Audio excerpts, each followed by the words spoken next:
Hello, everyone. My name is Annalie Davis. I'm the founding director of the Fresh Milk Art platform. I'm sitting here in the Colleen Lewis Reading Room, and I'll be the host of this conversation about the 2026 Lucayan Archipelago Residency.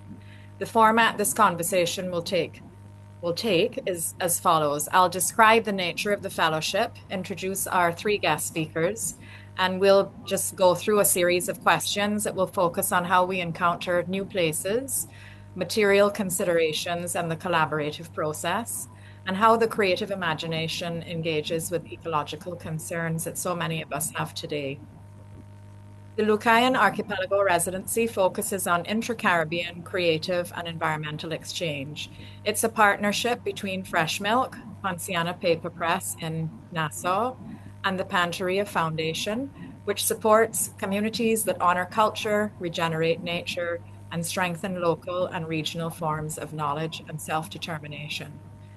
The residency was conceived in response to the need for greater exchange across Caribbean creative and environmental ecosystems, and to foster meaningful dialogue around place, environmental stewardship, cultural belonging, and artistic practice. Held over 6 weeks in Nassau, in the Bahamas, in January and February of this year, the residency brought together artists, writers, cultural practitioners, and community knowledge holders to explore the interconnected relationship between ecology, culture, memory, and creative practice within the Lucayan Archipelago. Through a series of site visits, workshops, collaborative learning, and engagement with local communities, the residency created opportunities for participants to deepen their understanding of the Bahamian landscape, build relationships across the region, and produce a very beautiful limited edition handmade book titled To Be Remembered. I'm so pleased that we have our three discussants here today, and I'm going to introduce them now. Sonia Farmer is a writer, visual artist, small press publisher, and educator who uses books and their allied crafts to interrogate Caribbean archives. Through Poinciana Paper Press, the Center for Writing, Book Arts, and Publishing she founded in Nassau, the Bahamas, she works with writers and artists through classes, residencies, and publishing projects to advance cultural ownership and voice in Caribbean narratives. Sonia has self-published various poetry collections, chapbooks, and artist books, including Infidelities, which was longlisted for the 2018 OCM Bocas Prize for Caribbean Literature, and A True and Exact History, winner of the 2019 Holly Award for Excellence in Book Arts, and semi-finalist the MCBA Prize. Her poetry won the 2011 prize in the Small Axe Literary Competition and was shortlisted for the 2020 Montreal International Poetry Prize.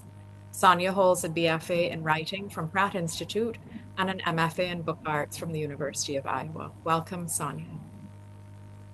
Carol Sorrento is a Dominican visual artist whose multidisciplinary practice spans drawing, painting, textiles, and installation. Her work delves into the intricate threads connecting the natural world, cultural heritage, and human well-being. Her creative output, deeply rooted in Caribbean landscapes, focuses on plants of economic and ethnobotanical importance, exploring narratives of migration, memory, resilience, and renewal. Following an extended period in the UK, Carol returned to Dominica, where she maintains a research-driven practice, prioritizing sustainable methodologies. This approach utilizes earth pigments and natural plant dyes, and was recognized with an award from the Textile Society in the UK. Carol has exhibited in various exhibitions and commissioned projects across the Caribbean and the UK, and participated in numerous international residencies. Her artistic contributions have been documented in publications, including Small Axe and Forgotten Lands.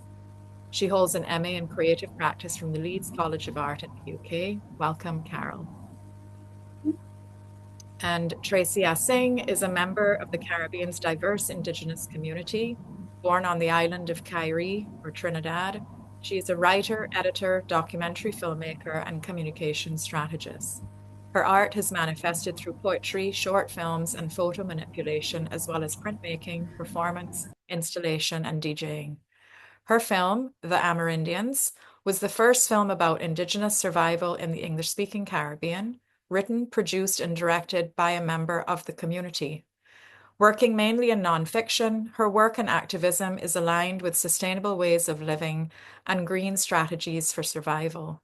Her art consistently challenges colonial narratives and the framing of Indigenous personhood, sharing insights about the Indigenous story of survival in the Caribbean.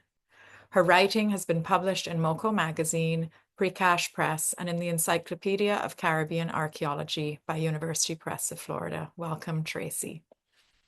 So you can see why this feels like a really good connection of people based on what we've just heard.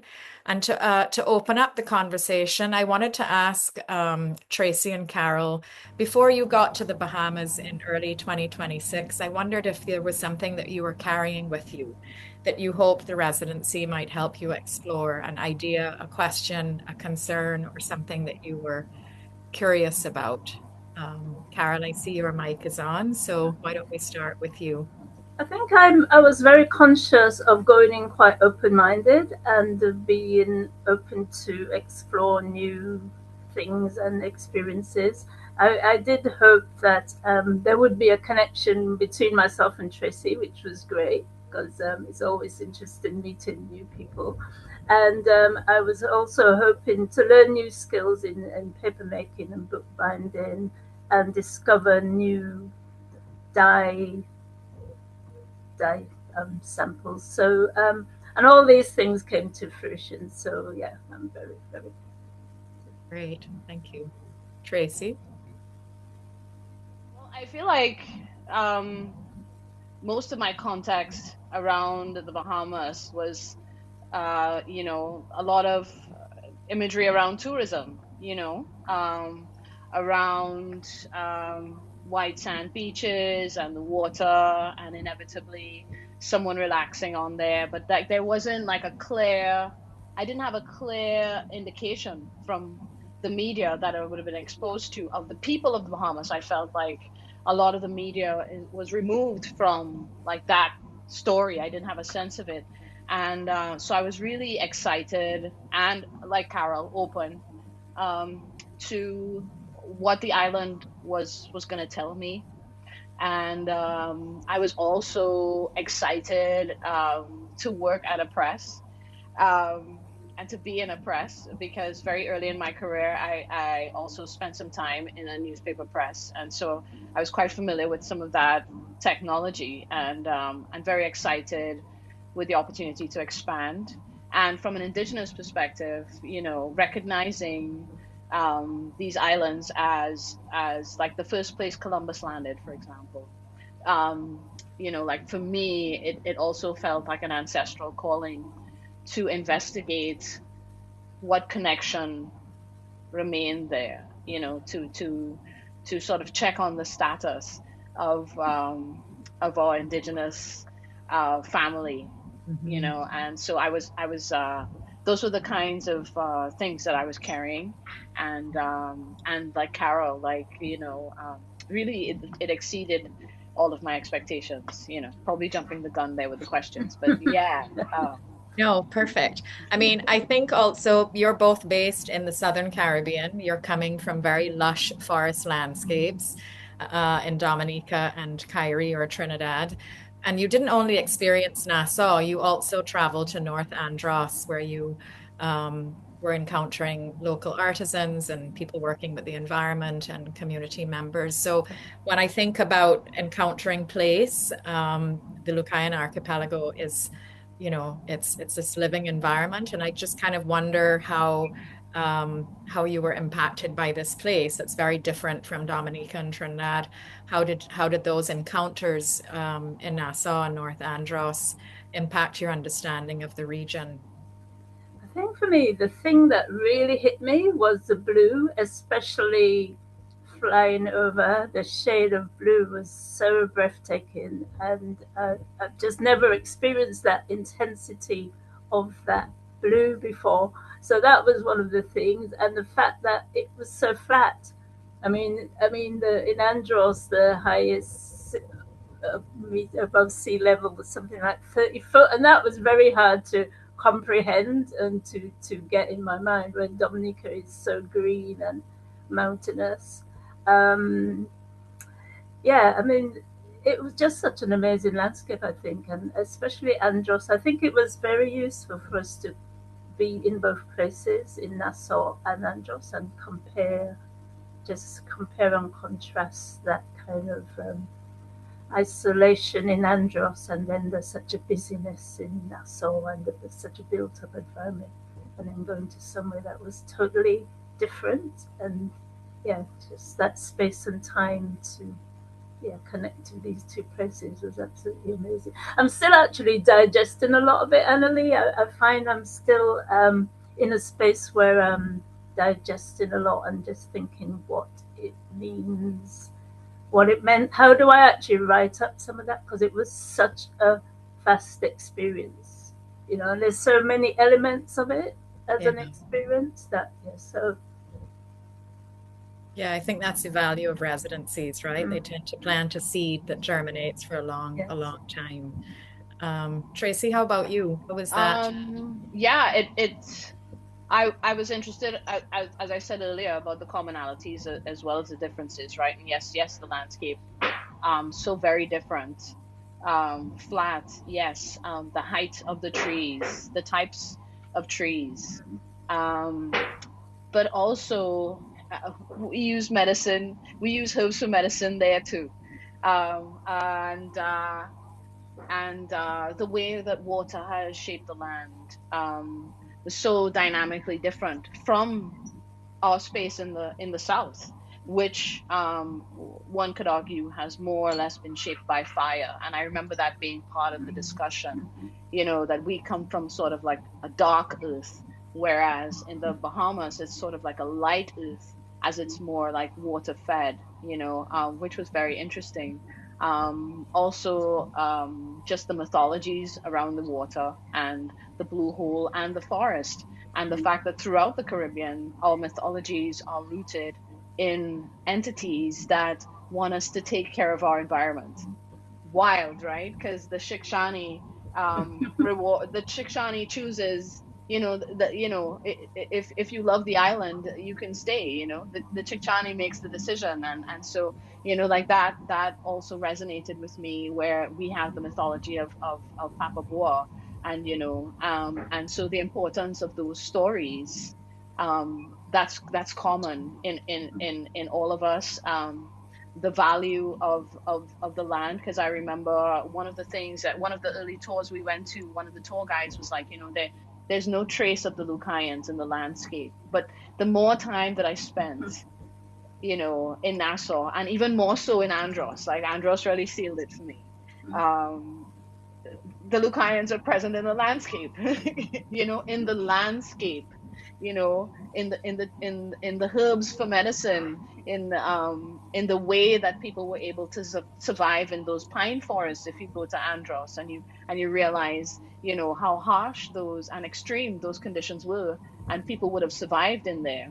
Um, so, there was a lot to appreciate in the landscape as well. And the blue holes like really left a tremendous impression on me. And also, I took a walk through downtown Nassau on my own, and there were other things that resonated there, right? Because there are other layers there in terms of the way that we develop our city centers in the Caribbean, and for whose gaze or for whose benefit, because my experience there is sometimes we develop for the benefit of the visitor, not so much for the benefit of the people in our own islands. And so, Mhm. sometimes you see a lot of that. And Yeah. so there was a lot to absorb, like Carol, still unpacking a lot of it. But I tend to, I guess most of those things are present for me because that's so much a part of my note taking and how I process as a writer. Like, there's a kind of foraging, kind of picking up the language of the landscape. And yeah, that's just off the top Yeah. of my head. Yeah. Yeah. Thank you. And Sonia, just to bring you in as the director of the Poinciana Paper Press, maybe you could say a little bit about that. It's one of the very few presses in the Caribbean that's functioning. But I'm curious what you think printing and bookmaking can reveal about these various local ecologies that other art forms may potentially overlook. Yeah, thank you. Okay, so well, Poinciana Paper Press, thank you for the introduction earlier. This is a Center for Writing, Book Arts, and Publishing that I founded here in Nassau. I opened the current location in 2022, but it is something that I have been I guess nurturing or experimenting with for a long time, since maybe 2007, 2008, 9, around there. But in its current form, we have studios for to support engaging with the book and all of its allied crafts. And by that I mean letterpress printing, binding books by hand, making paper by hand, various printmaking processes, calligraphy, and anything that intersects with the book form. And to answer your question about how do I think these crafts can engage what we're talking about, like engaging with having sort of a critical discourse with our environment and our resources as well. I think the book is particularly an excellent site on which to explore intersections of craft, of perspective, of anything really. Obviously, image and text is the main one, but it doesn't have to be, because books are like dynamic sites of performance, and so it's been really fun to throughout my practice, but also in working with other people to explore how whatever their medium is, their chosen craft or whatever craft has chosen them, which I think is how it works. It's really interesting to see working with them in studio or in classes anywhere. It doesn't have to be in this particular studio, but it has lately, obviously, to see how their interests, creative interests, align with the book form, how it can, or its allied crafts. So I love doing that. And I think we've been able to do that through this residency. It was really, really amazing to see what both Tracy and Carol, their interests and their experiences and what they had written, how that all came together in this one book. It really is an amazing representation of what we all went through for 6 weeks. It was great. And I think as we kind of move from kind of the influence of place and how we encounter place to think about the material, because a lot of times we speak about the ideas, we don't often speak about the material decisions and those considerations. So I wanted to shift a little bit to talk about process and collaboration. And I know, Sonia, paper is this, it begins with being transformed, plant matter, fibers, water, pressure. How do you think that process, because that's something that's influenced the making of the book, which I can just show a little bit here, as we think about material considerations that you all undertook, could be a good moment to show what that kind of looks like. Can you talk a little bit about those material considerations for when you're talking about plant matter and fibers and water and pressure and Yeah, how, yeah. sure. Yeah, sorry, I'll jump in just quickly to say that it's been interesting,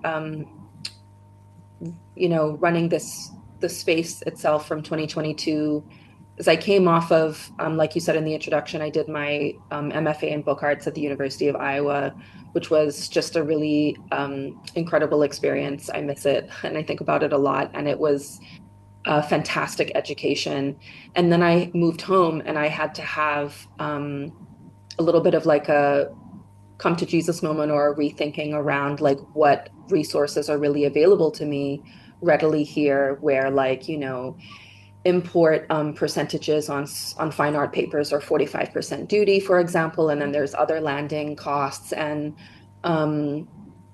yeah, just what kind of different conversations can we have around uh, how ephemeral our existence is, and so how do we archive or use archival materials or not in our practice, because we could just be wiped off by the next category 5, or it's a little bit bleak, but my thinking has had to shift over the last couple of years. But there's always a trade-off. So if we make our own paper, that is more sort of time going into a project versus if you use, fine art paper that's readily available. And we did make certain trade-offs in order to make this book, you know, in the time that we had, which was 3 weeks, and it's kind of amazing that we made this in 3 weeks. I'm still really glad that we all had the audacity for that.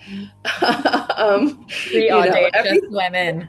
boy, and everything really worked, you know, like it could have at any moment, like the plates could have arrived late, like we couldn't have had enough paper in studio. You know what I mean? And we had little hiccups now, like don't watch nothing, but it really did come together and we had to decide like, okay, I think like one example is just the silkscreen ink, because again, like there's not really a place to buy it here.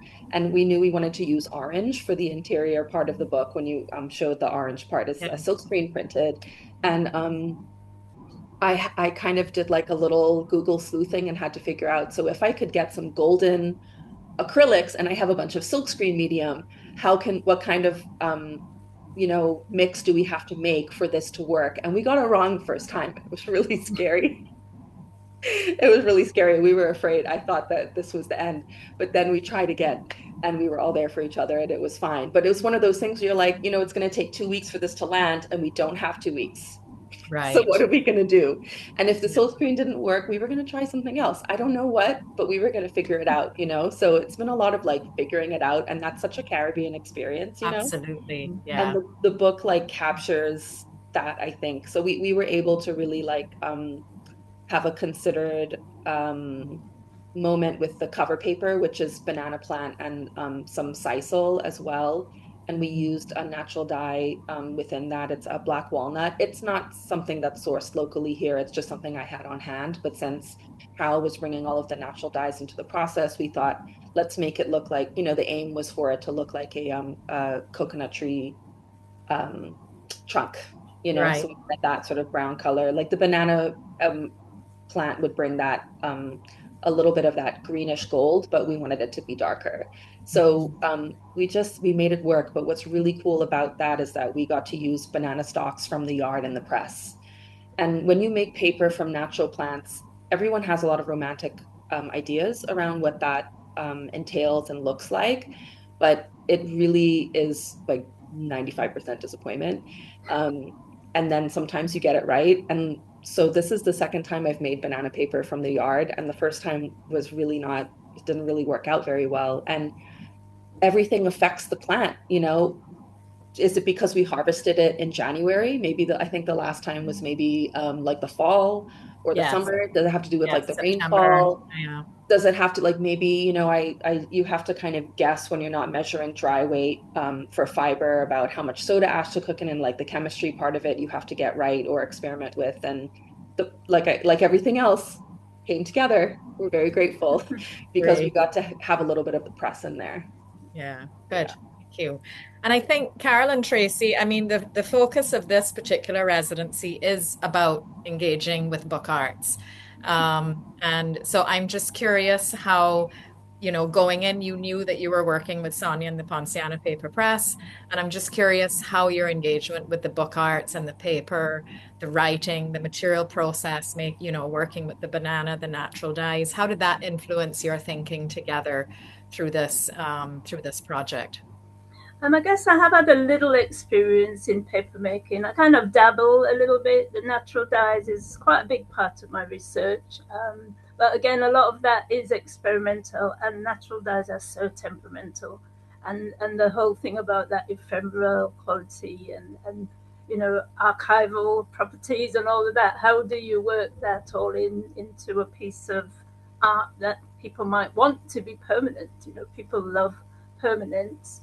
um, but for me, I mean, I really admire Sonia's work. Sonia, your work is just outstanding. And it was such a process for me to go through that methodical precision, really.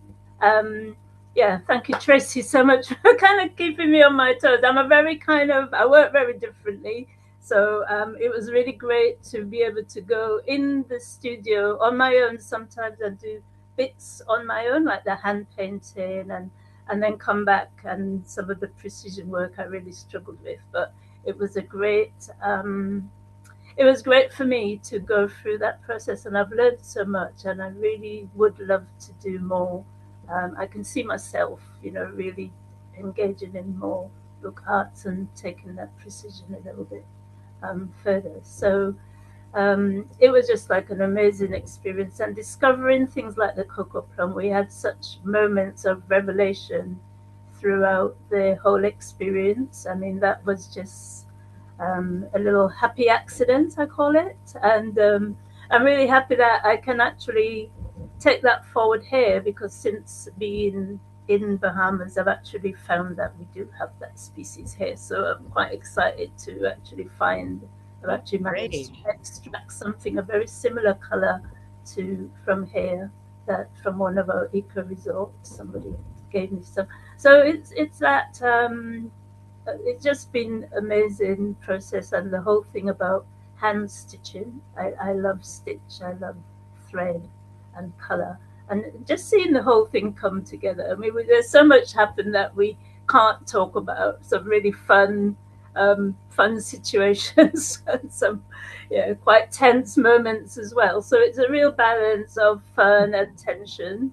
Sonia, you really held it together, so thank you. I know there were moments of kind of despair. And, I have to say, I'm putting that quite mildly. But it all came together, and I think that's the thing about collaboration. It wasn't a prescribed project. It just kind of evolved, and I think that was just so lovely that it all worked and it evolved, and all the skills came together. Tracy in the print room, I just got visions of you with all these pages, and it was just so beautiful to see all the pages come off the press so beautifully printed. There's something about multiples, isn't there? Seeing things in multiples as well, and then combining them all. I want to say community and good food. Also, community and good food. There was a lot of sharing and a lot of mending and a lot of compromising and other discussions and other research that went on through food, and I think that's also noteworthy. So yeah, community. We had such great teachers within the community, like Margot, Candida, and then like Lisa and Natalie, Erin. Everybody was able to share and learn from each other. Being in the space with Dom and Alicia as well. For me, in terms of how the book came together in that material way, it also the reason we wanted the color orange was because we started with an idea around ruku, actually, and so that color, which is also like a kind of red earth color, and for me it also kind of underlined the concept of the way that nature provides. Here we are able to make paper out of some banana trees that we cut down in the yard. Here we are able to dye that paper and fabric and create inks. And, I also discovered mussels that I didn't know I had. At one point, I called my mother and I was like, Mom, there's this like weird pain and a lump. She was like, I think it's a mussel that you don't use normally. And you're using it in the press room now. and couldn't feel the tips of my fingers even after I'd come home, because we had been like stitching, like, right up until the night before, and also hijinks that we won't go into. Torture chamber you have there, son. But please apply for a residency if you're listening. It was really such an expansive experience, and I loved every moment of it. I loved going into the press every morning and putting on my apron and opening up the space and, opening up the windows and everything and checking the equipment, turning on the lights. I loved it. I straight up was ready to apply for, a space at the press. But, it also underlines to me the importance of independence publishing, even with the work we do here as part of the collective that produces Spec, our zine. How important, it is for self-validation and expression, thinking outside of these systems that see that we kind of have fed, but now seem to want to overrun us. And so I think independent publishing is one of the ways that we can, kind of hold a space for ourselves. That's really interesting, and to consider the power of a single sheet of paper. A single sheet of paper has a lot of power, and it's been one of my things. It's one of the driving points of spec, and it's one of the things we really want to drive home to people. It's just open, and so yeah, I was able to learn so much about how to transform a single sheet of paper through the community dynamic of this press and the magic of what we were able to learn. At the end, I felt like we had come away like with like knowledge of some kind of alchemy that was very special and that needed to be preserved and needed to be shared. And I continue to think that, and I think it'll become even more so in the future. Thanks. That's beautiful, Tracy. And yeah, I think that idea of a single sheet of paper having power is, we need to remind ourselves of that. And I know, Sonia, you think it's very important, and you very carefully select and consider that when the residents come in, that it's just not the two of them, but you want them to engage with local artists. And I know you had Lisa Codella and Holly Perotti and Natalie Willis-Wiley, and that their contributions provide other perspectives.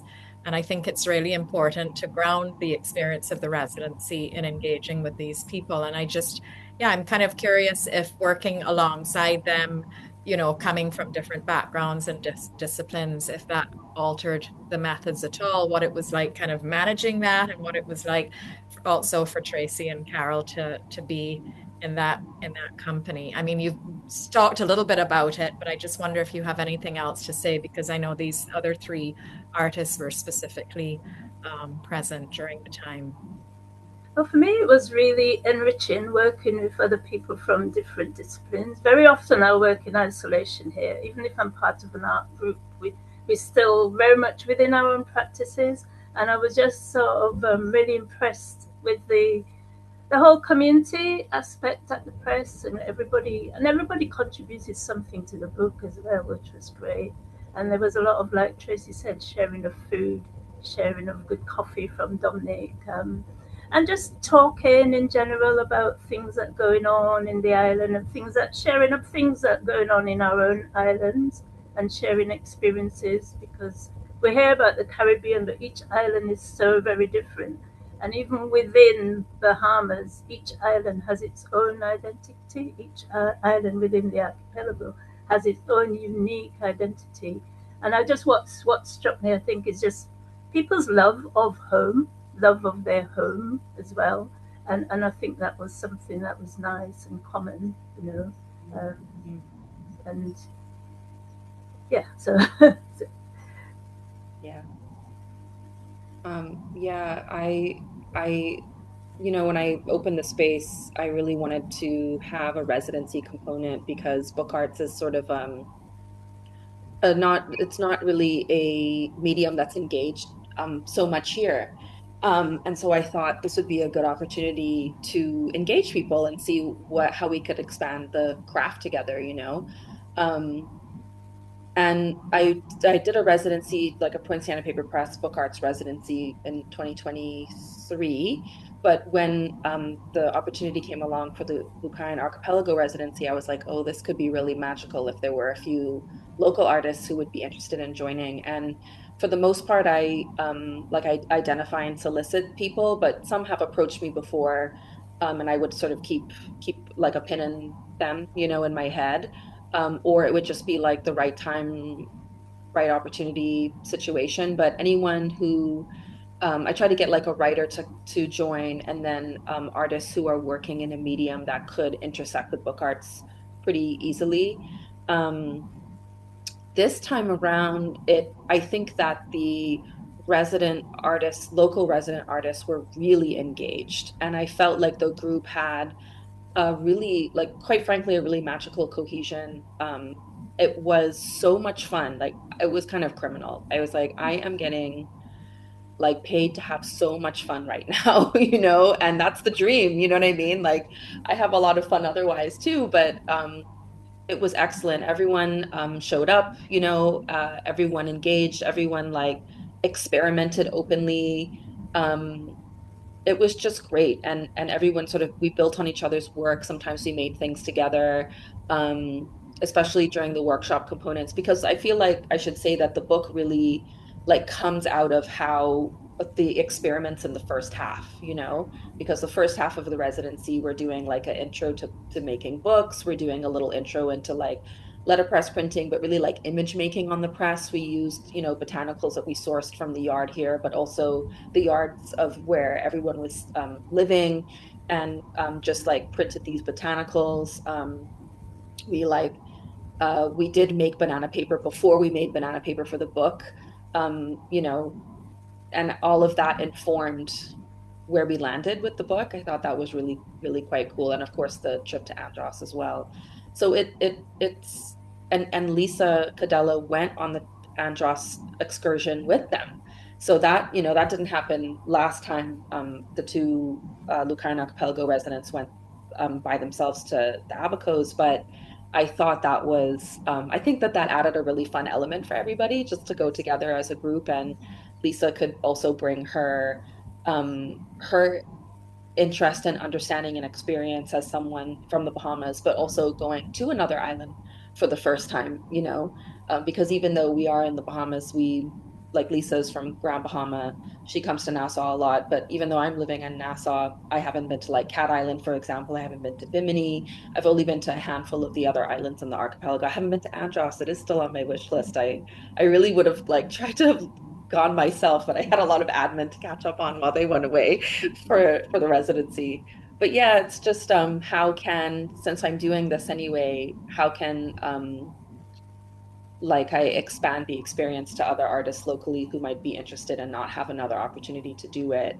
And then through that, how does that enrich everyone's experience? You know, I've experienced that on residencies when I go away. I love that element. Tracy, do you want to add anything to that, or working with Lisa and Ollie and Natalie? Oh yeah, I mean, they also helped us to understand the landscape, you know, because and I think that that's also a great way of learning more about the where we live, you know.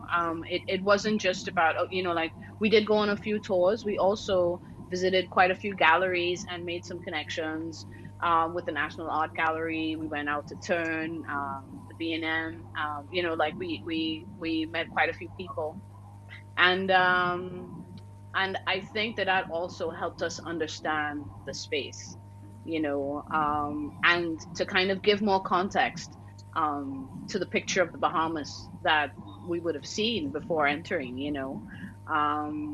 And so that was also key to understanding the experience.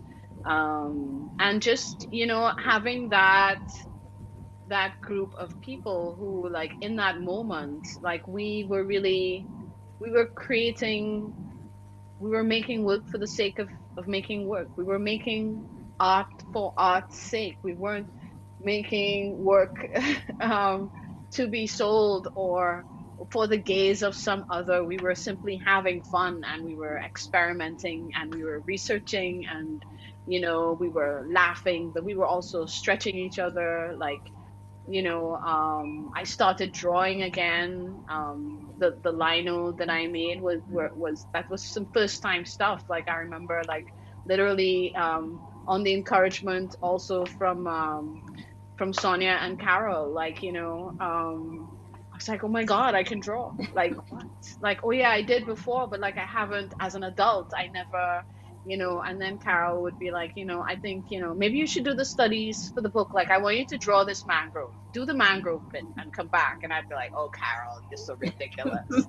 And then I would like disappear into my, because this would happen, because after we left the studio, we would also be working where we were living. You know, we literally like were having like hours long discussions over dinner after we had left the studio. And so Carol's like, go and draw this mangrove. And I'm like, haha, it's ridiculous. And I go in my room, and then like I sketch that shit out in like, sorry, in like 5-10 minutes. And I come back and I'm like, oh my God, I did that. And when I did the lino, I literally was in tears. I went into Sonia's office and like tears were streaming down my face, and like I was on my knees and I was like, oh my God, I can't believe I did this.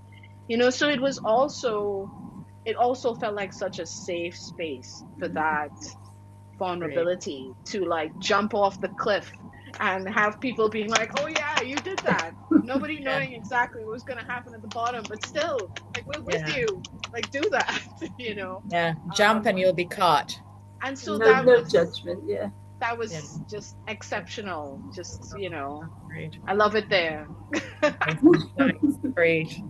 So I know that as you went towards the end of the residency, there was an exhibition that was mounted at the press, The Earth Breathes Every Season, and the accordion book was displayed along with your 4 by 8 foot sheet of paper that became this curtain for people to walk through. So I was kind of curious if you wanted to talk a little bit about ideas around, how that happened. And was the 4 by 8 sheet of paper also a banana fiber? Yes. Yeah. Yeah, it had some banana. It was some kozo and mitsumata fibers, which are like some Asian fibers that lend themselves very well to that particular process, how we made the giant sheet, how it was formed, but we put the banana stalk in it as well. So it was like a little mixture. Yeah, that was a good time. Yeah, that was so fun, such a fun and such a fun group activity as well, because we're outside in the courtyard with this huge frame. Yeah, everyone had to like beat the fiber by hand, like everyone took turns, it was a real like involved process. And I have to say, like, thank goodness we did this in the winter here, because man, that is not a summertime activity, let me tell you, being outside that much. Wow. Too hot. Great. Yeah, it was great. Yeah. But the exhibition was, when it's hard to see when you're in it, like making the experiments and bringing your like inspiration and your like creative concerns or obsessions to what you're doing in your experiments. And then of course the books that we all made together. And while we were making a book, like Lisa was making her own book, Natalie was making her own book. Erin was making a bunch of these zines, like Erin's zine making practice really took off at that time as well. And it, we sort of realized like we had to think of what is the common thread, like what is the like, nucleus around which we're all sort of practicing. So the Earth Breathes Every Season comes from the poem, right, Tracy, a line in your poem. I should have revisited that, but I think it's a line from one of your poems, or was it a line from your Carol? It came out of the discussions we were having around the poem. Yeah, with Peter, really. Well, our tour guide, Peter Andros, was so amazing, and he was full of all these little quirky tips, about nature and connection, and one that struck me was the Earth Breathes Every Season, but also deep earth breathes fire and shallow earth breathes water. So he was full of these little gems that kept coming out through the tour. And so that one really struck me. So we got to shout out Captain Peter right here. Absolutely. Can we talk about Chief Peter? Chief Peter. Yes. And Dominic for the Bahamas, for the Nassau side. I mean, again, that Dominic as a tour guide, again, such a wealth of information. Absolutely. Yeah, to do with the social side of the Bahamas, and little gems of information that were coming out. So it gave us a real understanding of both places, I think, being with people who lived in the area and knew it very well. And I think like the themes of our work, the individual themes, as well as how it all came together in the text, really manifested after that trip to Andros, because there was so many. It was very significant for us all. Lisa also went on that trip, as Sonia mentioned. I had a very significant experience there and at the Blue Hole as well, and went swimming in there and did a smoke ceremony. And we learned so much about the island under Chief Peter's guidance. And we say Chief Peter because literally, like, we couldn't go like 5 yards without somebody hailing him out, and he would know that person on the entire island, and he would like know their story or their family, and so he was just full of stories. And we learned so much about the indigenous medicine too out at the Blue Hole. And I think coming out of that, the theme of everything is entangled really gelled for Carol, and also for me, to be remembered, which kind of came after my Blue Hole experience, and feeling like I was really connecting with our indigenous ancestors there, and what is to be remembered, and how important it is to remember some of basically who we are, and to search past the stories that we've been told about who we are. We have histories often not written by ourselves. Some of those stories need interrogation so that we can really discover who we are. Is some of what came out, and I think all of that was informed by every experience in Nassau and Andros, in every single experience, in our encounters with the food and the people and the printmaking, in the marriage of traditional knowledge, nature, science, and technology, which is happening in the press, right? Because we are using these machines of mixed ages, over different periods of time, right? And and we are making it all work in harmony. In some ways, this art object also represents that, the harmony of this timeline, this incredible timeline, and all of these developments around book and print, and mark making. In some ways. Tracy, we're losing your audio is not as strong. Something has just Yes, shifted there. I'm sorry, but I think my headphones just died. Okay. Um, Right. but yeah, just basically that, it was also an opportunity to sort of like remember that magic, that harmony that can be created through, working together. In some ways, some of that is not easily seen now. In some ways, Yeah. technology is being seen as anti-art, and in some ways, old processes are being kind of, you know, uh, let go of in favor of technology. And I feel like that's one of the things that we explored, we played with, we experimented with, and I think that the art object, the book, is also representative of those explorations. Yeah.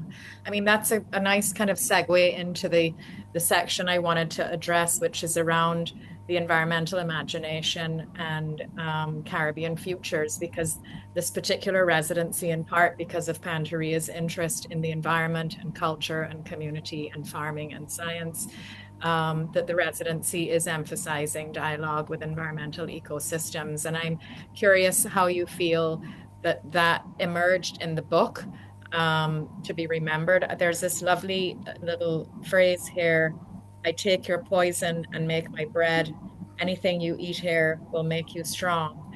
And yeah, just thinking more about the environment, and how that entered in to some of the decisions here, both the writing and the images, because there's also the shape of the book, right? The actual form of the book. And I'm just curious if you can say anything about, how the environment affected the actual object and the decisions around its structure. I think we're going through a phase in across the Caribbean of real kind of vulnerability and change.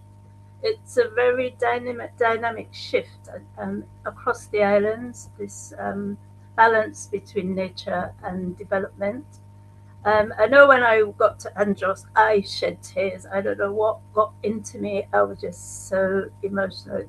It's just, it just came out of me. And just being in that natural environment, I'm still processing what exactly was that, Carol, because it was so deep, you know, it was such a deep feeling. And I think the book, I mean, Tracy brought the hammock along with her, which is again an indigenous invention, indigenous object, and that sense strung that between the two trees in the yard. And so we both spent time on a Sunday, especially when we had relaxation time, and it was like being in a cocoon, being enveloped in a cocoon, and it's suspended between the two trees and not touching the earth. A kind of being in a hammock is kind of a heavenly feeling, really, where you're suspended and held, and the residency was a bit like that. So I think we wanted to get that across in the format of the book as well, and a kind of opening and closing, um, and revealing and hiding, which which is what we are as human beings. Is like we show certain things to the world, but what are we? We're quite emotional bobbers, really, but we show a face to the world a lot of the time, like a brave face most of the time. And I think what was really nice is that we could explore our vulnerability within that group. I think all of us, I think, had kind of very emotional moments, you know, and being suspended and supported in a creative environment, you know, was quite amazing, really. So, and Yeah, so important as artists as well. yeah. You know? I traveled with my hammock, and you know, I put it up on the two trees, and it was kind of like the minute I lay in it, I was like, oh my God, you know, this really is medicine, you know. Um, and so again, you know, just in terms of thinking of the value of ancestral knowledge, and you know, like it's such an amazing piece of furniture, and and just to think at one point in time was the only real estate we needed as well. You know, we moved through the Caribbean and South America with hammocks. Nobody needed the single piece of paper, the deed to prove that they belong, or citizenship to prove, you know. So like there was a lot to think about with just this hammock. And yes, I let Carol lie in my hammock. I was like, you have to enjoy this medicine, Mm, you know, do it. Like literally, I think I remember that was how the discussion was, because mm. you know, because sometimes we'd be just like hella tired after after working in the press, right? So it's like, Mm, oh, just relax in the hammock. And interestingly, it was like one of those days in the garden too that also led us to the black fat pork, mm, and so our investigations around that and the dye that Carol eventually created, um, you know, and so it's also sort of like, you know, the book. Um, we really wanted to kind of create that feeling, to have that sensation of the hammock throughout, which is why we took care to have the texture of the trunks as the covers, and then Sonia had, of course, the lightning bolt of you know, how to actually place the text, and you know, it's staggered in a particular way to continue to convey that feeling on the other side of the drawing, you know, in the way that the text actually appears and the way that the papers are placed, and you know, the use of the cocoa plum, the fat pork, you mm, know, to dye the thread, which creates those colors in the thread. And so, you know, it really was the truest representation of the experience. And in terms of the shadow and light element that Carol mentioned, you know, the decision too to include her notes of, you know, what we experience in the environment, notes just not just in words but also in numbers, and also with the drawing of the blue whale and the other drawings, which we kind of see as sort of those are Easter eggs, right? Those are also, you know, those are like spells, those are like, you know, notes that, you know, it's sort of like we wanted the object to wanted the book to live beyond a first reading, or like beyond an appreciation of the word, the my poem and the design, even for it to be something that you can go back to and discover, things that we've left there, things that you might want to take the time to decode, that shares a lot more of information and reveals some of the magic of what we experience and also of our island. Yeah. You. I think as we kind of need to wrap up, maybe my last question is how this experience might continue to shape your practices over the next year, and including you, Sonia, either as a bookmaker yourself, book artist, or running the press.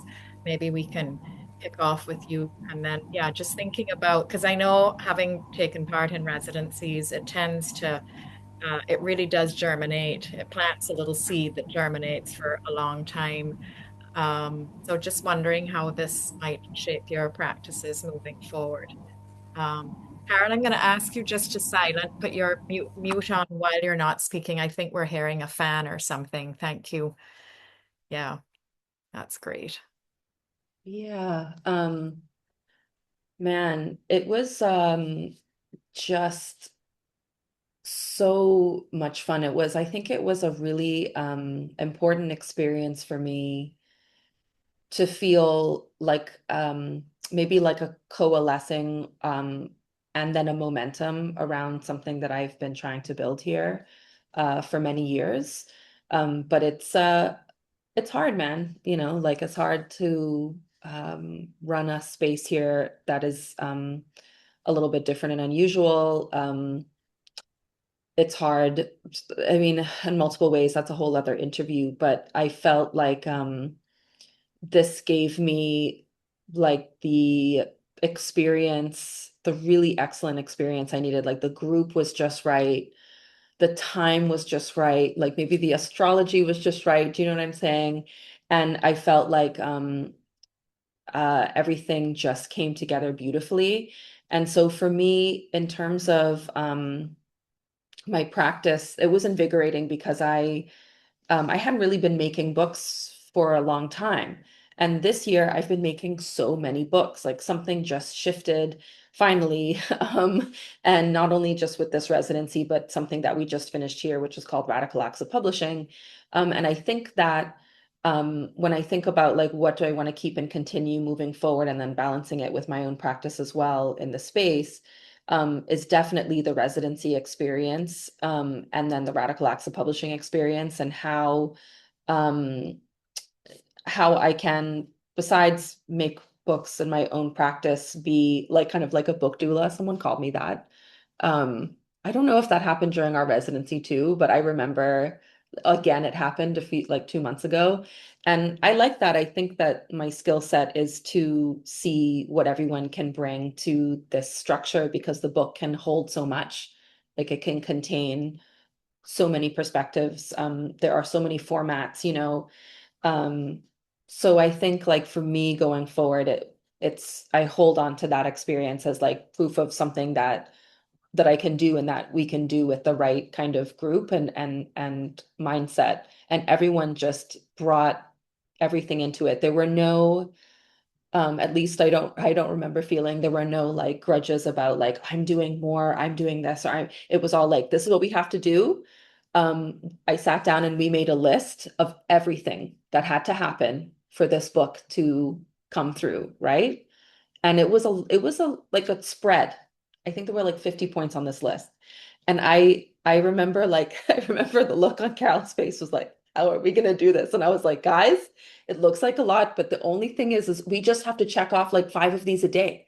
And some of them are like cut the paper down because it's a lot of steps to make a book.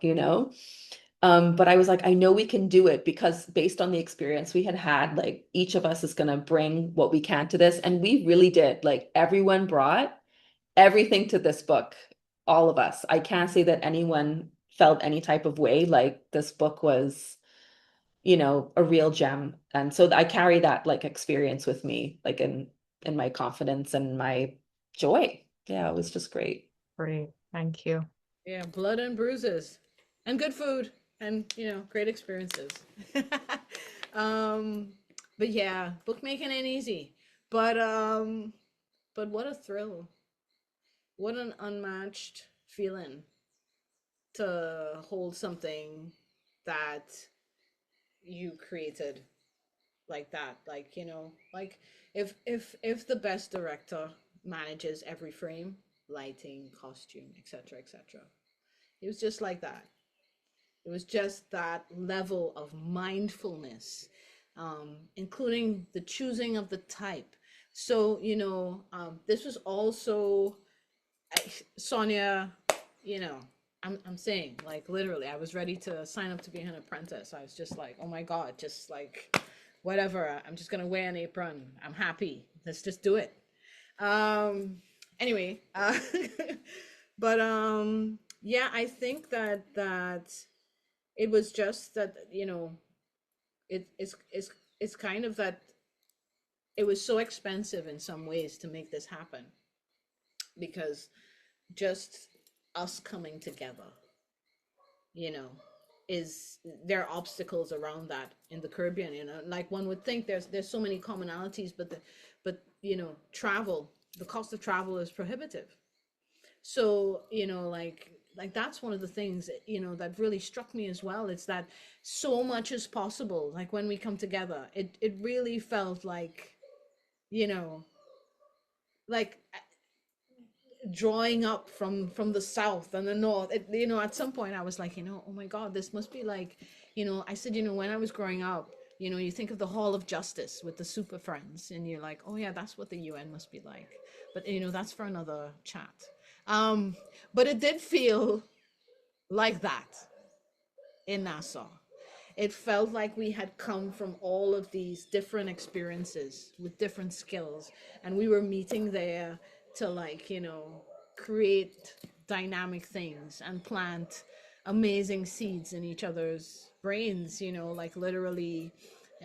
As Carol said earlier, there's so much that we're still unpacking, just from the experience. And, like, I literally came home and I could not stop carving. I could not stop carving. I bought a bunch of you know cutting tools and stuff. I literally, like, carved a cacique stool yesterday.